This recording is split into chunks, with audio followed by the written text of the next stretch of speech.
జీవన్ రెడ్డి గారి గురించి నేను ఎక్కువ చెప్తే మాది మేమేదో డబ్బా కొట్టుకున్నట్టు అవుతుంది. ఎందుకంటే ఆయన గురించి మీ లోపల తెలియని వాళ్ళు ఎవరు లేరు ఇక్కడ. 40-45 సంవత్సరాల నుంచి మేము స్నేహితులం, చాలా దగ్గర మిత్రులం. వారు చెప్పిన వారి ఉపన్యాసంలో భిన్న రాజకీయ సిద్ధాంతాల వల్ల విడివిడిగా పనిచేసినాం, కానీ మా స్నేహితంలో ఎప్పుడు లోపం లేదు. చాలా చాలా బాధలు, మంచి చెడ్డ సుఖాలన్నీ కలిసి పంచుకునే వాళ్ళం, అభిప్రాయాలు కూడా కలిసి పంచుకునే వాళ్ళం. బాబు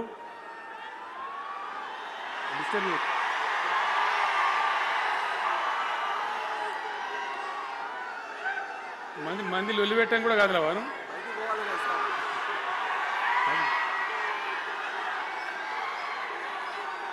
చాలా కలిసి పనిచేసినాం.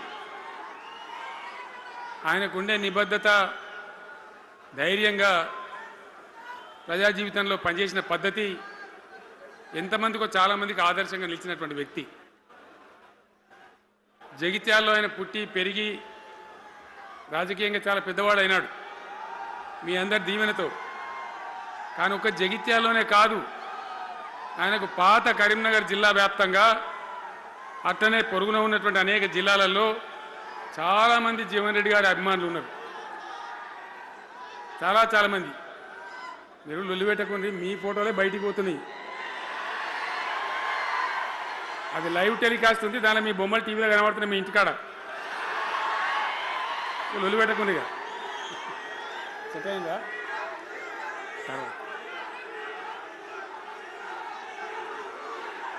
సో అట్లా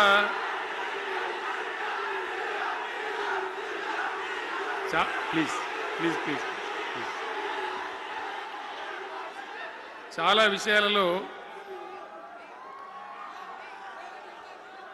ఆయన ఎంతో మందికి ఆదర్శంగా నిలిచినాడు, పనిచేసినాడు. ఈ ప్రాంతం గురించి తన ప్రాణం పెట్టి పనిచేసినాడు. ఆయన మంత్రిగా ఉన్నా, ఇంకో హోదాలో ఉన్నా, ఎమ్మెల్యేగా ఉన్నా, ప్రతిపక్షంలో ఉన్నా తన ఏరియా అభివృద్ధిని ఏనాడు కూడా ఆయన విస్మరించలేదు. లేకపోతే అన్ని పర్యాయాలు మీరు ఎందుకు గెలిపించారు, ఎందుకంత గుండెల్లో పెట్టుకున్నారు? నేను ముఖ్యమంత్రి అయినా వారు ప్రజాప్రతినిధిగా కరీంనగర్లో జరిగినటువంటి సభకు వచ్చింది. అందరూ మాట్లాడిన చాలామంది, తను మాట్లాడుతూ ఒకటే మాట కోరిండు. అయ్యాక బోర్నపల్లి అనే కాడ గోదావరి మీద ఒక బ్రిడ్జ్ అవసరం మాకు, అది కంపల్సరీ కావాలి అంటే నేను ఇక హోదాలు బీదాలన్నీ మర్చిపోయి ఏంది జీవన్న మళ్ళీ చెప్పండి అంటే చెప్పిండు ఆయన. వెంటనే అక్కడి నుంచి ఆదేశాలు ఇచ్చి 70-80 కోట్ల రూపాయలు మంజూరు చేసి ఆ బ్రిడ్జి అప్పుడు కట్టించినాం. తన యొక్క నియోజకవర్గం పట్ల, తన ఏరియా పట్ల, తన పరిసర ప్రాంతాల ప్రజల పట్ల ఆయన కనపరిచిన ప్రేమ అదంతా కూడా చాలా అద్భుతం. అందుకే ఆయనకు అంత మంచి పేరు కూడా ఉంది. అది నాకంటే మీకందరికి బాగా తెలుసు.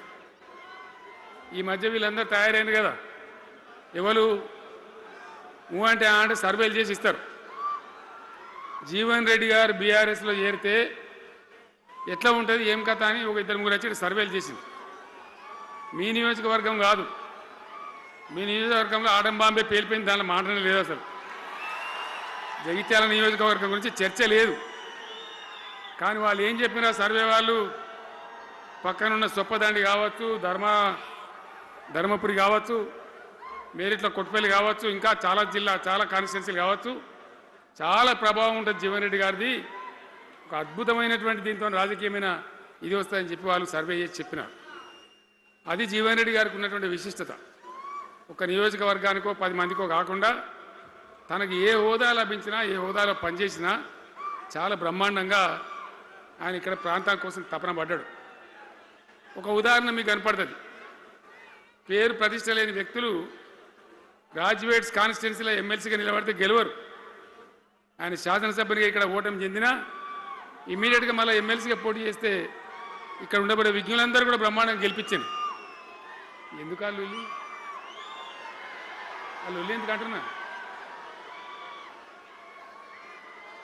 అట్లా కాదు కదా, ఇక్కడ నేను మొత్తుకుంటున్నా, అక్కడ నువ్వు మొత్తుకుంటున్నావు, ఏమైనా అర్థమవుతుందా?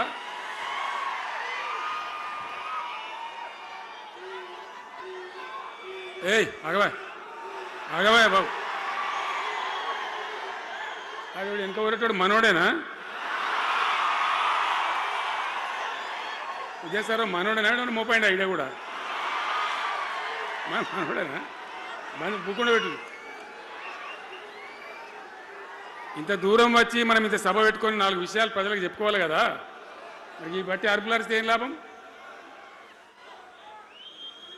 సో అట్లా జీవన్ రెడ్డి గారు తన రాజకీయ ప్రస్థానాన్ని ఒక సమితి ప్రెసిడెంట్గా ప్రారంభించి ప్రజా సమస్యల మీద పోరాటం చేసి సివిల్ లిబర్టీస్లో కూడా అడ్వకేట్గా నాడు ఎంతోమందికి పౌర హక్కుల సంఘానికి కూడా మద్దతు ఇచ్చి అచ్చమైన నికార్సైనటువంటి ప్రజా కార్యకర్త నిరూపించుకొని అంచెలంచెలుగా ఎదిగి ఇంతకుముందే ఆయన చెప్పినట్టుగా అనేకమైనటువంటి పదవులు ఆయన చూసినాడు. పదవులు ఆయన కొత్త కాదు. బ్రహ్మాండంగా శాసనసభ్యుని గెలవడం, మంత్రి పదవులు అలంకరించడం, అనేక రంగాలలో అనేక రకాలుగా పనిచేయడం అంతా కూడా మీకు తెలుసు. నేను కొత్తగా చెప్పే అవసరం లేదు. నేను ఒక్కటే మాట మీకు మనవి చేస్తా ఉన్నా. జీవన్ రెడ్డి గారు నేను మొన్న కలిసినప్పుడు ఒక మాట అనుకున్నాం. మేము ఎట్లా ముందుకు పనిచేద్దాం ఏంది, మేము ఇద్దరు మూలకోలం అనుకొని ఒక కుటుంబంలో అన్నదమ్ములాగా పనిచేద్దామని చెప్పిన నేను. ఇంత ప్రేమగా అంటే మనం కుటుంబంలాగా ఈ పార్టీకి బ్రహ్మాండమైన ఒక పిల్లర్స్ లాగా పనిచేసి ముందుకు తీసుకొని పోదామని చెప్పి నేను చెప్పడం జరిగింది. ఈరోజు పార్టీలో వారు చేరిన వెంటనే చాలా బ్రహ్మాండమైనటువంటి మనకు ఒక ఊపు వస్తూ ఉంది. నేను జీవన్ రెడ్డి గారిని కోరుతా ఉన్నా, జగిత్యాల మందం కాదు, జగిత్యాల జిల్లా కాదు, పాత కరీంనగర్ జిల్లా కాదు, మీరు ఆదిలాబాద్ చూడాలి, నిజామాబాద్ చూడాలి, పరిసర జిల్లాలు చూడాలి. పార్టీ ప్రధాన కార్యదర్శిగా ఈ నిమిషం నుంచి నేను అపాయింట్ చేసుకుంటా ఉన్నాను. బ్రహ్మాండంగా ఈ ప్రాంతం అంతా కూడా మీ సేవలు అవసరం ఉన్నాయి పార్టీకి. అదే కాదు, 600 ఏది ఏమైనా ఏమవుతుంది? 100% మళ్ళా బీఆర్ఎస్ గవర్నమెంట్ వస్తుంది. వస్తుందా? వస్తుందంటూ చేయలేవాటి ఒకసారి కెమెరాలు కట్టి దింపుకున్నారా బాబు? వస్తుంది కదా. ఇవాళ జీవన్ రెడ్డి గారు పార్టీలో బాబు కౌశిక్ రెడ్డి జర ఆగబట్టరు వాళ్ళు.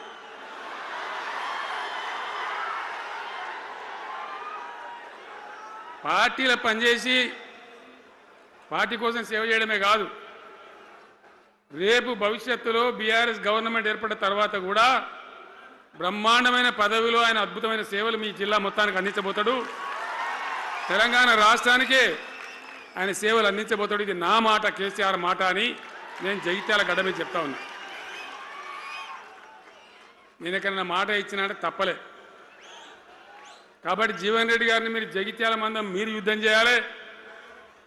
యుద్ధం చేసేదానికి ఆయన ముఖాబిలా మనిషే లేడీడా, మీరు సరిపోతారు. ఆయన నాకు అప్పచెప్పాల బయట పనిచేయడానికి. కరెక్టే కదా? అట్లే చేద్దామా? అట్లే ముందుకోదామా? జగిత్యాల యుద్ధం మీ వంతు, తెలంగాణ యుద్ధం మా వంతు. ఓకే కదా?